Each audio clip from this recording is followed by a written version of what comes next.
Откако Алијансата на албанците и Беса најавија можна коалиција со СДСМ, сите надежи на партијата сега се водуи со оглед на распоредот на силите во собранието. Без партијата на Ахмети СДСМ не е можно да обезбеди мнозинство во ниту една варијанта, па раководството на партијата предводено од Заев е подготвено да ги заборави сите досегашни ставови и напади врз Дуи, само за да дојде на власт, коментираат познавачите. Лично Заев во многу наврати коалицијата меѓу ВМРО, ДПМН и Дуи ја нарекуваше тендерска, а раководството на партијата од мала речица криминално. Отворивме 2 бомби од 34-те, 37 колку ги отворивме, за Дуи беа специјално двете. И јавно кажувам, корумпирање и делот на Дуи. И бегање тоа нема. Заедно со ВМРО ДПМН делеле пари собственост на Република Македонија, граѓаните на Република Македонија. За пусти пари ова забегано општество, не за нешто друго. Секако моќта заради пари. И нема дилеми тука.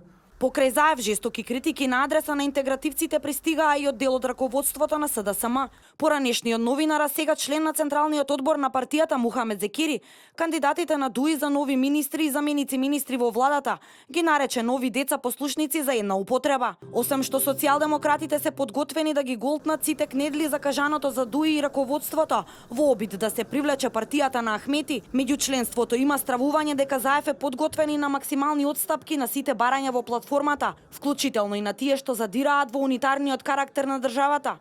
Официјално СДСМ се уште молчи за барањата, но аналитичарите кои важат за креатори на политиките во опозицијата веќе отворено говорат дека најважно е СДСМ да дојде на власт, па и по цена на федерализација на државата.